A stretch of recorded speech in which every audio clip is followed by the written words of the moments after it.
Evet, hoş geldiniz, şeref verdiniz efendim. Şimdi de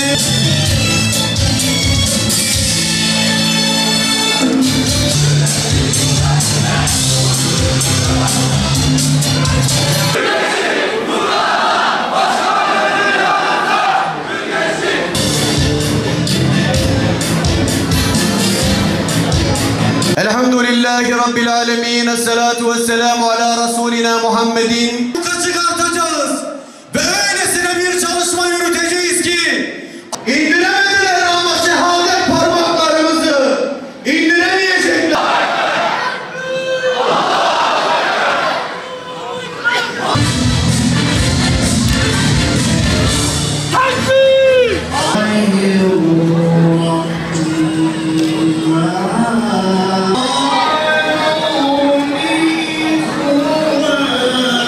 Sayın Genel Başkanımız Zekeriya Yapıcıoğlu Beyefendi'yi buraya davet ediyoruz.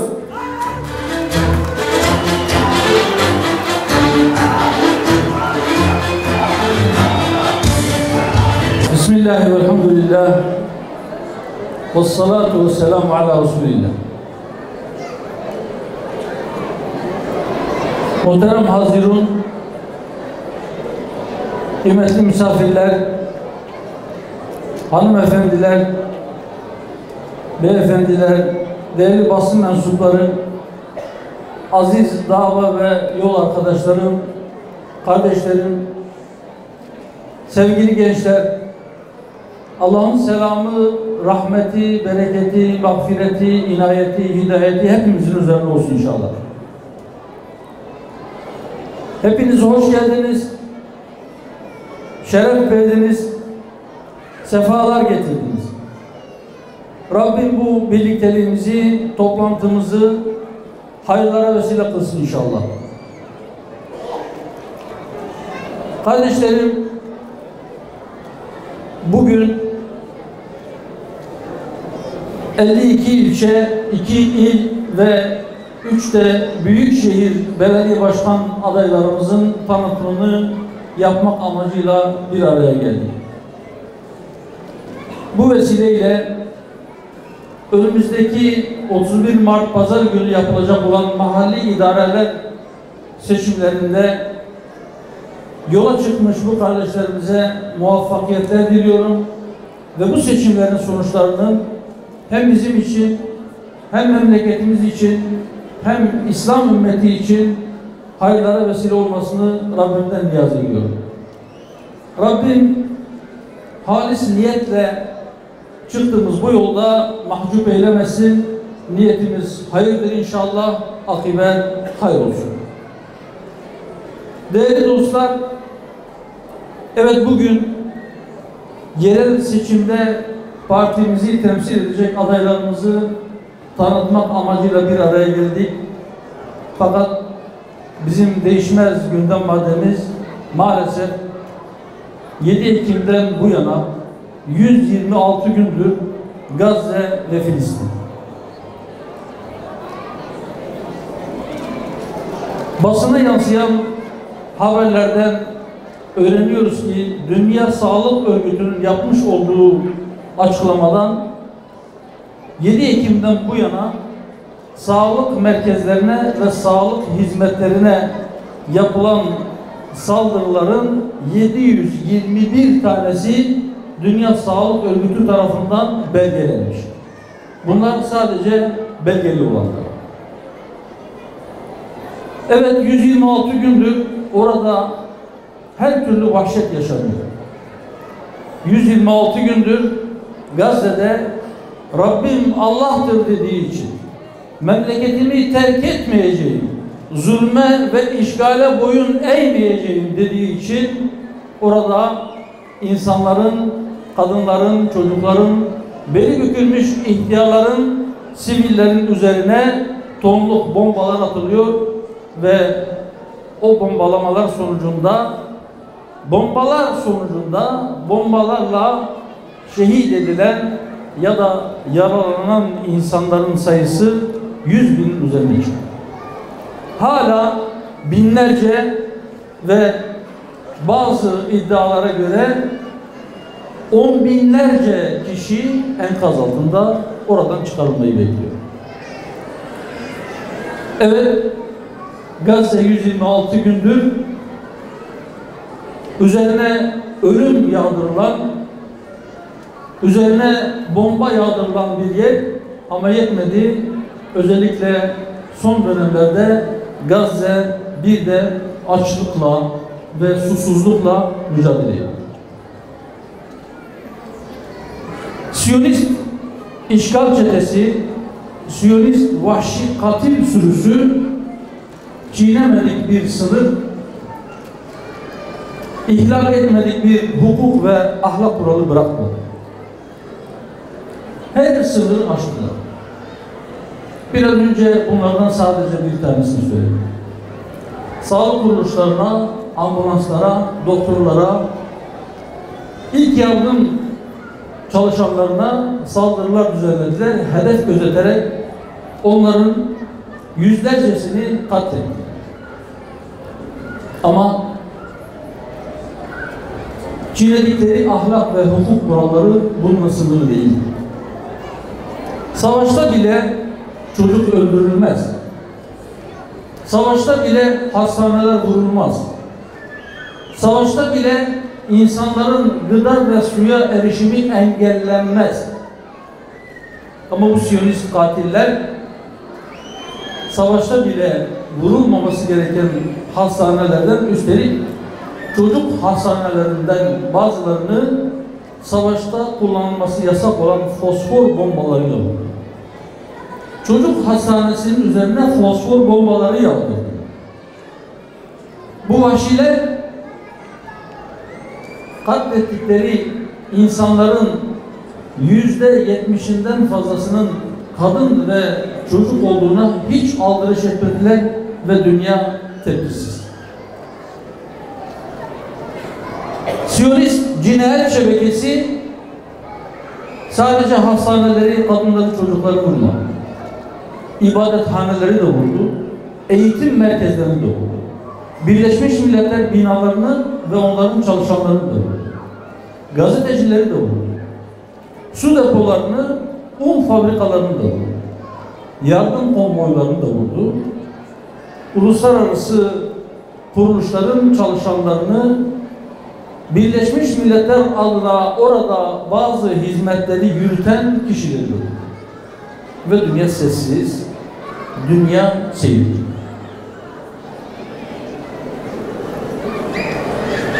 Ebu Ubeyde'nin veciz ifadesiyle Aksa tufanından sonra dünya ikiye bölündü. Vicdansız suçlular ve aciz seyirciler diye. Evet, gerçekten çok veciz bir ifade, ama belki ona şunu da ilave etmek gerekir. Dünyada sadece vicdansız suçlular ve aciz seyirciler değil, dünyanın dört bir tarafında gayretli, içi yanan ve bir şeyler yapmak için çırpınan insanlar da var.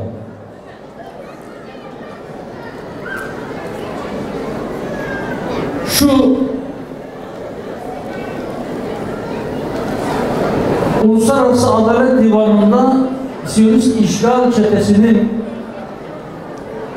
soykırım suçu işlediğine dair yapılan başvuru sonrasında belki birileri biraz heyecana geldi. Acaba bu ilk adım atıldıktan sonra birileri daha açılan bu yoldan devam eder mi diye. Fakat maalesef o konuda da beklenen bir tepki, beklenen bir etki, beklenen bir katılım maalesef görülmüyor. En son Güney Afrika Cumhuriyeti Dışişleri Bakanı'nın basına düşen bir açıklaması var.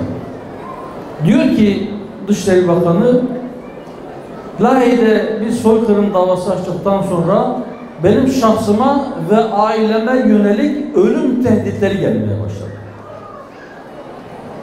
Bundan ne anlamalıyız, ne görmeliyiz? Siyonist işgal çetesi bütün dünyaya adeta meydan okurcasına, özellikle de İslam ümmetinin üzerine serpilmiş bu ölü toprağından cesaret alarak her türlü pervasızlığı yapmaya devam ediyor ve bunu durdurmak gibi bir niyetinin de olmadığını söylüyor. Fakat bütün bunlara rağmen inşallah o zalimlerin sonu yakındır. Bizler ümitsiz değiliz ve inşallah oradaki kardeşlerimiz de hiçbir zaman mücadeleyi bırakmayacaklar.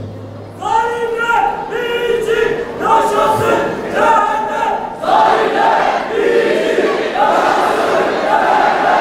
Zalimler için yaşasın cehennem! Zalimler için yaşasın cehennem! Oradaki bir avuç mücahit yola çıktıkları gün, Aksa tufanını başlattıkları gün aslında aşağı yukarı neyle karşılaşacaklarını biliyorlar. Onlardan birisiyle henüz tufanın ilk ayında yapmış olduğumuz görüşmede şöyle bir cümle kurmuştuk. Biz 75 yıldır dedelerimiz, babalarımızla birlikte 75 yıldır bedel ödüyoruz. Bu bedellerin hiçbirisi Aksa'yı hürriyetine kavuşturmaya yetmiyor. Biz bu sefer kararlıyız. Aksa'nın hürriyetine kavuşması için gereken bedel neyse hepsini peşin ödeyeceğiz. Ben de bunun üzerine dedim ki eğer Mescid-i Aksa sadece Filistinlilerin ilk kıblesi ise bütün bedeli Filistinlilerin ödemesi gerekir. Eğer Mescid-i Aksa'dan Miraca yükselen Resulullah Aleyhisselatü Vesselam Efendimiz sadece Filistinlilerin peygamberi ise buyursunlar bütün bedeli onlar ödesinler. Mescid-i Aksa onurumuzdur! Mescid-i Aksa onurumuzdur! Mescid-i Aksa onurumuzdur! Mescid-i Aksa onurumuzdur! Eğer Mescid-i Aksa'dan övgüyle bahseden ayetlerin içinde bulunduğu kitap sadece Filistinlilerin ya da sadece Arapların kitabıysa buyursunlar bedeli onlar tek başlarına karşılasınlar. Ama eğer Mescid-i Aksa bütün Müslümanların ilk kıblesi ise, eğer ben Müslümanım diyenlerin hepsi Hz. Muhammed Aleyhisselatü Vesselam hepimizin peygamberidir, biz ona iman ettik diyorlarsa, eğer Mescid-i Aksa'dan övgüyle bahseden ayetler etrafının mübarek kılındığını bize bildiren ayetlerin içinde bulunduğu kitap hepimizin kitabıysa, ona iman ettiyse ve eğer o kitabın sahibi, o peygamberi gönderen ve Mescid-i Aksa'dan övgüyle bahseden Zat-ı Zülcelal hepimizin Rabbi ise o zaman bu bedelin sadece Filistinliler tarafından ödenmesine seyirci kalmamız mümkün değildir.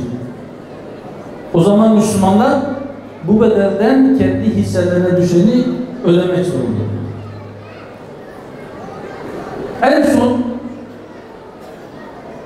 İsmail Heniye kardeşimle yapmış olduğumuz görüşmede oradaki durumu sordum. Gerçekten yerin altında yani tünellerde yani direnişin saflarında herhangi bir zaaf yok. 4. ayın sonunda bile oradan Tel Aviv'e füze atabiliyorlar. Halen oraya giren Siyonist askerlere ağır darbeler indirebiliyorlar. Fakat maalesef oradaki savunmasız insanlar, kadınlar ve çocuklar zor durumda. İşte yapılan son açıklamalardan birinde şöyle ibareler geçiyor ki insanın tüyleri diken diken oluyor. Gazze'nin kuzey tarafında tahıl ve gıda bittiği için hayvan yemi olarak kullandıkları şeyleri de öğütüp un yapıp ekmek yapıyorlardı. Şimdi o da tükendi. Yani artık hayvan yemi diyor. Ve oradaki kardeşlerimiz İslam ümmetine seslenerek şunu söylüyor. Diyorlar ki, hadi siz gelip bizimle beraber bizim safımızda savaşmıyorsunuz. Hadi bize askeri destek göndermiyorsunuz. Tamam, eyvallah. O savunmasız kadınlara ve çocuklara ekmek ve su da mı gönderemiyorsunuz? On binlerce kamyon dolusu yardım malzemesi Mısır'da sınırın öteki tarafında bekliyor. O kamyonların içindeki gıda maddeleri çürüyor ama yeteri gıda sınırın Gazze tarafına geçemiyor ve insanlar orada açlık çekiyor. Yüz binlerce insan 5. kademe olarak adlandırılan felaket derecesinde açlık ile karşı karşıya. Yüz binlerce insan onun bir alt derecesi olan çok acil bir durum, çok acil bir açlık ile karşı karşıya. Ama biz burada sofralarımızda oturuyoruz. Hiçbir şey eksik etmiyoruz. Belki vakit namazlarından sonra o da aklımıza gelirse dua için elimizi açtığımızda kardeşlerimize sadece dua gönderiyoruz. Yine o Filistinli kardeşlerimizden birinin sözleriyle şu soruyu kendi kendimize soralım. Ey İslam ümmeti! Özellikle de elinde güç bulunanlar, elinde yetki bulunanlar, yarın huzur-u ilahiye çıktığınızda Allah size sorarsa Filistin'de Rabbim Allah'tır diyen sizin kardeşleriniz Müslümanlar sizden yardım beklerken siz Ya Rabbi biz onlara bol bol dua ettik. Allah bize yeter, o ne güzel vekildir diyorlardı. Senin onlara yardım göndermen için dua ettik. Ama biz kendimiz bir şey yapmadık dediğinizde kurtulacağınızı mı zannediyorsunuz? Bu hesap bu kadar basit mi? Değil. Vallahi değil. Eğer gerçekten elden sadece dua etmek geliyorsa dua eden kurtulmuştur. Ama duadan fazla elinden gelen bir şey varken sadece dua ile yetinen hesabını veremeyecektir. Eğer fiili olarak yardımda bulunabilme kudretine, gücüne, imkanına sahip olanlar bunu yapmayıp sadece uzaktan dua göndermek ya da belki sadece maddi yardımda bulunmak suretiyle sorumluluğunu yerine getirdiğini düşünüyorsa çok fena aldanıyor. Evet, dedik ki vahşiler var, vicdansız suçlular var, aciz seyirciler var, bir de gayretli Müslümanlar var.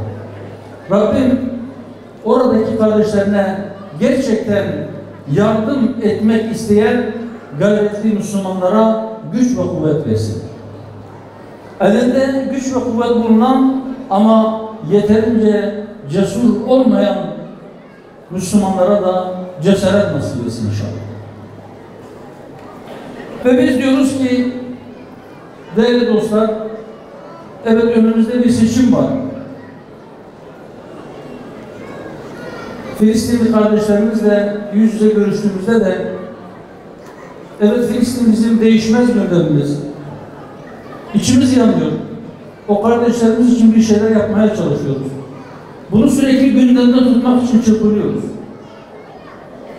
Mesaimizin önemli bir kısmı, imkanlarımızın önemli bir kısmı bu iş için harcanıyor. Fakat önümüzde de bir seçim var. Elbette seçimle ilgileneceksiniz. Elbette zamanınızın, imkanlarınızın bir kısmını da seçime ayıracaksınız. Ayırmalısınız çünkü biz Filistin davasını kendi davası bilen kardeşlerimizin siyaseten de güçlü olmasını istiyoruz. Ta ki bize daha fazla yardım edebilsinler. Şimdi ben bu salondaki bütün kardeşlerime, bütün yol arkadaşlarıma, dava arkadaşlarıma şu hatırlatmada, şu ikazda bulunmak istiyorum. Kardeşlerim, Allah için şu bayrağı daha yükseklere taşımak için elinizden gelen bütün çabayı ortaya koyun. Kardeşlerim, daha fazla güçlenmemiz için elden gelen bütün gayreti ortaya koyun. Çünkü inşallah bizim gücümüz arttıkça mazlumlara daha fazla yardım edebileceğiz. Dünya seni bıraksa, seninle yapsa. Dünya seni bıraksa, seninle yapsa. Dünya seni bıraksa, seninle yapsa. Güç verin, destek verin, mazlumlar sevinsin, zalimler titresin ve inşallah 31 Mart günü belediye seçimlerinde Gazze'ye kardeş belediyeler olacak belediyelerin sayısı artsın. Değerli dostlar, evet önümüzde bir seçim var. Bu seçim inşallah memleketimiz için hayırlı ve bereketli sonuçlar doğursun diye temenni ediyoruz. 12 yıl önce 2012 yılında yola çıktık. Dürüst siyaset, gerçek adalet şiarıyla besmele çektik ve bu yola koyulduk. İlk başta belki bizi görmezden gelen, küçük gören, burun kıvıran, tepeden bakan pek çok insanla karşılaştık. Sesimiz çıkmasın diye, insanımız Hüdapar'ı tanımasın diye çok yoğun bir gayret, çok kirli bir propaganda ve adeta yalan makinasını diyebileceğimiz bazı kişileri, bazı elemanları vasıtasıyla üzerimize türlü iftiraları boca ettiler. Kâr etmedik. Bu davanın büyümesinin önüne geçebildiler. Davamız görünür oldu, belli bir merhaleye geldi. Rabbime şükürler olsun. Geçtiğimiz Mayıs ayında yapılan parlamento seçimlerinde parlamentoda temsil imkanı elde etmeye başladık. Bundan sonra bazılarının hazımsızlığı, bazılarının rahatsızlığı iyice ayyuka çıktı. Artık bunu gizleyemez oldular. Sinelerinde gizledikleri kinin bir kısmını dışarıya vurmaya başladılar. Şimdi biz de diyoruz ki sadece parlamentoda 4 sandalye ile o şer odaklarına, o karanlık yüzlülere, o yarasa zihniyetlilere, o despotlara inşallah 31 Mart günü öyle bir ders verelim ki rahatsızlıkları artsın. Hüdapar belediyeciliği eğer pratiğe dökülür ve kardeşlerimiz, vatandaşlarımız, milletimiz inşallah bu konuda da bizim pratiğimizi görürlerse artık bu işin önünde duramayacaklarını, bu kervanın yürüyüşünün gittikçe daha da hızlanacağını onlar da hissetmiş olmalılar ki rahatsızlıklarını artık doğrudan doğruya isim vererek ve her vesileyle saldırarak dile getiriyorlar. Olsun. Onlar ne yaparlarsa yapsınlar. İnşallah biz kendi gündemimizde, kendi duruşumuzu, kendi bakışımızı, siyasete bakışımızı, siyasetten anladığımızı ve muhalefet anlayışımızı net bir şekilde ortaya koyarak kendi davamızı büyütmeye ve inşallah milletimize yapabildiğimiz en iyi hizmeti sunmaya gayret sarf edeceğiz. Şimdi Hüdapar belediyeciliği ile ilgili birkaç kelam edelim ki sahaya çıkacak, meydana inecek bu davayı Adanalı kardeşlerimize ama sadece Adana değil, bugün burada Mersin'in, Hatay'ın, Osmaniye'nin, Niğde'nin belediye başkanlarını da ilan edeceğiz inşallah. Oralarda sahaya çıkıp Hüdapar belediyeyi alırsa nelerin değişeceğini, neler olacağını kardeşlerimize anlatsınlar inşallah. Hüdapar belediyeciliğinde inşallah israf ve yolsuzluk olmayacak. Biz yola çıktığımız günden beri bir şey söylüyoruz. Diyoruz ki bizim ölçümüz İslam'dır. Biz iki dünyalıyız.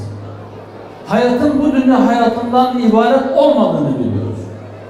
Bu hayattan sonra öte tarafta bir hayat daha vardır ve orada hesap verme bilinciyle hareket etmek zorundayız ve siyasetimizi de inşallah bu şekilde yapacağız.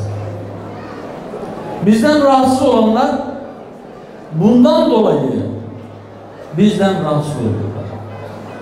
Bizden rahatsız olanlar 200 yıldır İslam'ı idare hayatımızdan, İslam'ı sosyal hayatımızdan, ticaret hayatımızdan, çarşımızdan, pazarımızdan, hatta aile hayatımızdan çıkarmak isteyen zihniyettir. İslam'ı gerisini geriye itekleyip alanını olabildiğince daraltıp sadece gönüllere ve mabetlere hapsedip oradan da aslında yok olmasını dileyen zihniyettir. Bizden rahatsızlıkları budur. İşte o rahatsızlıklarından dolayı durmadan bizi hedef gösterdiler ve o hedef göstermeler sonucunda Sacit kardeşimiz secde şehidi can verdi. O kışkırtmalar işi bu noktaya kadar getirdi. O kışkırtmalar dönemin Adana İl Başkanımız Salih Demir kardeşimizin saldırıya uğramasına ve ölümden dönmesine kadar işi götürdü. Gözü bu kadar kararttılar. Fakat buradan ilan ediyoruz. Evet, biz la dedik sisteme, putlara putlaştırmışlar. Sadece Rabbin huzurunda eğildik, boyun büktük, yere baş koyduk. Zalimlere asla boyun eğmedik, bundan sonra da eğmeyeceğiz. Biz işimizi göreceğiz, biz yapmamız gereken şeyi yapacağız. Biz Rabbimizi kendimizden razı etmeye çalışacağız. İnşallah biz milletimize hizmet etmeye çalışacağız. Onlara tepeden bakan, onları düşük gören, kendini bir şey zanneden kişiler gibi asla olmadık. Bundan sonra da olmayacağız. Ve inşallah onların o kirli ve karanlık yüzünü de millete göstermeye muvaffak olursak Allah'ın izniyle o zaman onlar belki bizi kovmaya çalıştıkları mecliste kendilerine yerini olmayacaklar. Siyasete millete tahakküm etme nazarıyla bakanlar, siyasete bazı mevkilere ve makamlara oturup millete tepeden bakmayı kendilerinde bir hak olarak görenler, siyasete belli makamlara gelince sadece kendilerine ve ideolojilerine çalışmaktan başka hiçbir şekilde vatandaşa hizmet namına tek küçücük bir yer bile vermeyenler inşallah pırısını pırtısını toplayıp bu memleketten gidecek. Hüdapar'ın davası bu millet tarafından anlaşıldığı gün Müslüman mahallesinde salyangoz satma dönemi sona erecek. Evet.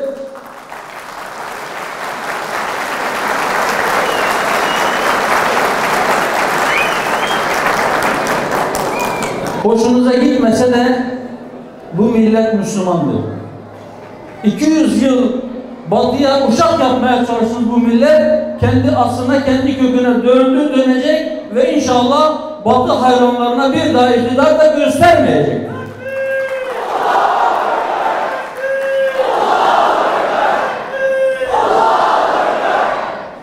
Bu millet Müslümandır, inancını yaşayacaktır.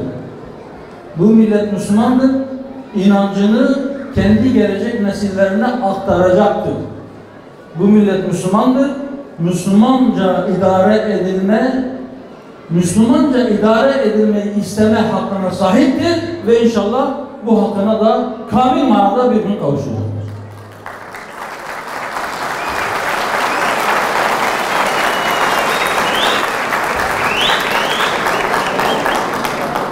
Şimdi inşallah bu 31 Mart yerel seçimleri bunun bir adımı daha olsun.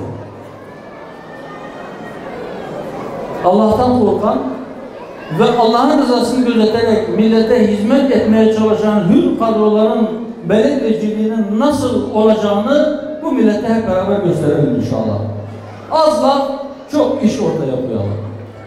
İnşallah Hüdapar belediyeciliğinde israf ve yolsuzluk olmayacak dedik. Milletin malı son kuruşuna kadar millet için harcanacak. İnşallah haksızlık yapmak hür kadrolardan hiç kimsenin aklının ucundan bile geçmeyecek. Biz inanıyoruz ki adalet Rabbimizin bize mutlak emridir ve mutlak surette her şart altında her zaman ve herkese karşı adil olmak zorundayız ve inşallah o adaleti yeniden tesis etmek bizim siyasetimizin birinci öncelikli hedefidir ve inşallah böyle olmaya da devam edecek. İnşallah Hüdapar belediyelerinin her birinin kapısına girişine rüşvet alan da veren de melundur yazacağız.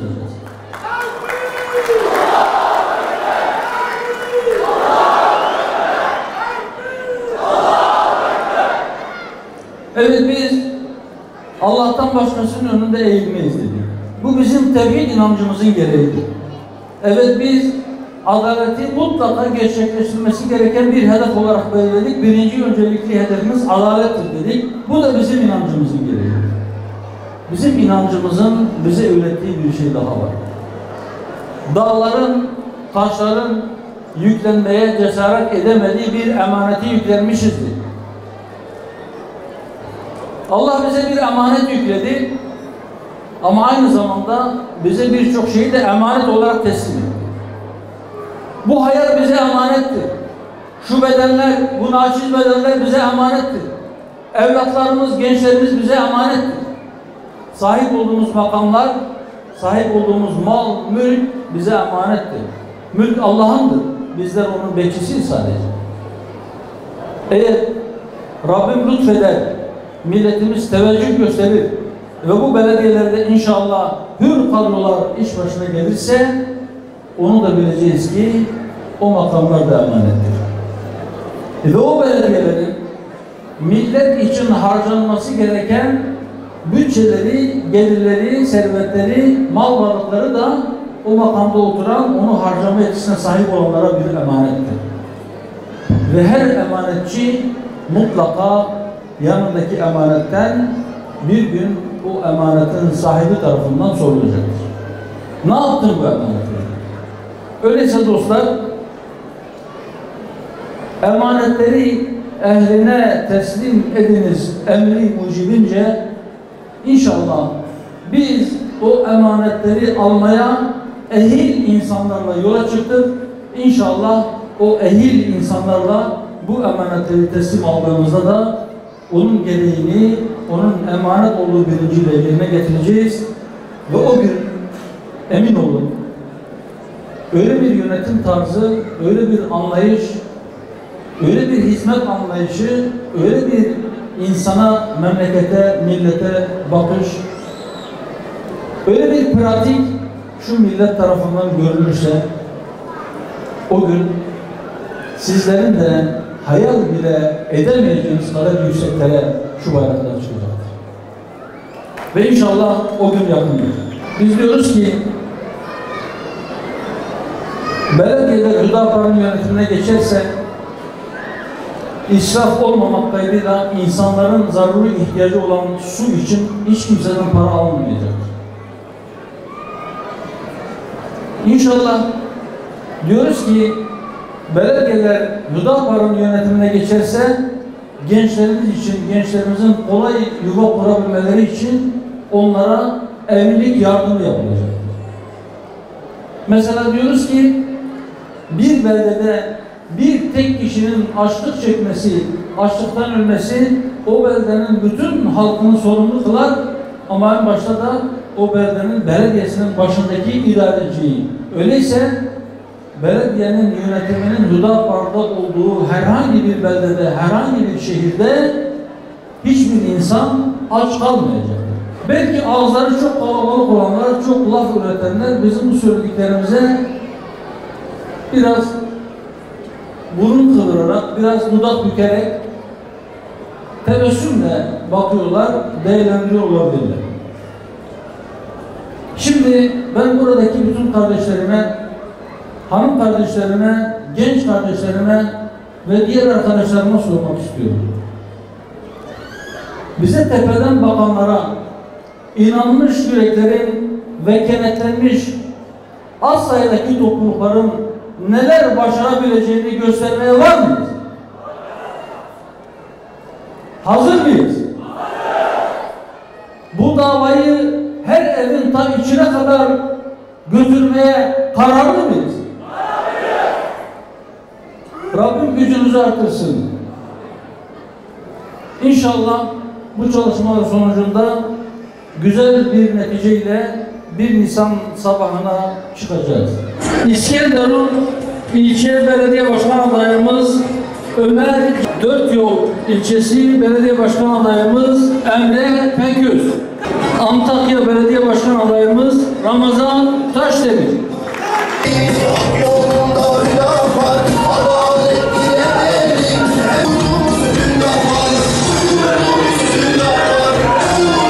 İnşallah şimdi Mersin'de devam edeceğiz.